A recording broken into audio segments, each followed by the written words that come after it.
ഓ, ആ നടത്തം കണ്ട വിചാരിക്കും വിചാരിക്കും തേങ്ങ പെറുക്കാൻ പോകുന്നത്. പക്ഷേ തേങ്ങ പെറുക്കാനൊന്നുമല്ല പോണത്. ഞങ്ങളവിടെ അടുത്തൊരു നായ റോഡ് സൈഡ് ചത്തിരുന്നു, പാവം. അപ്പോൾ അങ്ങനെ അതിനെ ഇനി കുഴിച്ചിട്ടില്ലെങ്കിൽ എന്തായാലും സ്മെല്ലും കാര്യങ്ങളൊക്കെ വരും. അപ്പോൾ ഞങ്ങളവിടെ അല്ല, കുറച്ച് അപ്പുറത്തായിട്ടാണ്. പക്ഷെ ഇങ്ങനെ കണ്ടപ്പോൾ ഒരു പാവം തോന്നി, എന്തായാലും ഒരു ഇതല്ലേ. അപ്പോൾ അതിനെ സംസ്കരിക്കാമെന്ന് വിചാരിച്ച് അതിനായിട്ട് നേരെ എന്ത് ചെയ്ത് നമ്മുടെ അടുത്തുള്ളൊരു ഒഴിഞ്ഞ പറമ്പുണ്ട്, ആ പറമ്പ് കൊണ്ടുപോയി അവിടെ കുഴിച്ചിടാനുള്ള പരിപാടി നോക്കുകയാണ്. അപ്പോൾ ഞാനുണ്ട്, അനിയനുണ്ട്, പിന്നെ ഗംഗേട്ടൻ ഞങ്ങളുടെ അടുത്തുള്ളത്. അപ്പോൾ ഗംഗേട്ടൻ പറഞ്ഞു, മുറിച്ച് നമുക്ക് എന്തായാലും കുഴിച്ചിടാം, ഇങ്ങോട്ട് വാന്ന് പറഞ്ഞപ്പോൾ അങ്ങനെ ഞങ്ങൾ നാലാൾക്കാരും കൂടിയാണ്ട് അഫിയുണ്ട്. അപ്പോൾ ഞങ്ങളൊരു കുഴി കുഴിച്ചുകൊണ്ട് എന്ത് ചെയ്ത് അതിലിടാൻ വേണ്ടിയിട്ടുള്ള തയ്യാറെടുപ്പിലാണ്.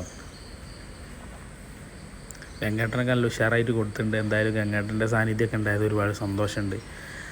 ഓരോരുത്തരും നല്ല മനസ്സുള്ള ആൾക്കാരുണ്ടാകുമ്പോഴല്ലേ നമുക്ക് ഇങ്ങനത്തെയൊക്കെ ചെയ്യാൻ തന്നെ ഒരു ആഗ്രഹം ഉണ്ടാവുള്ളൂ.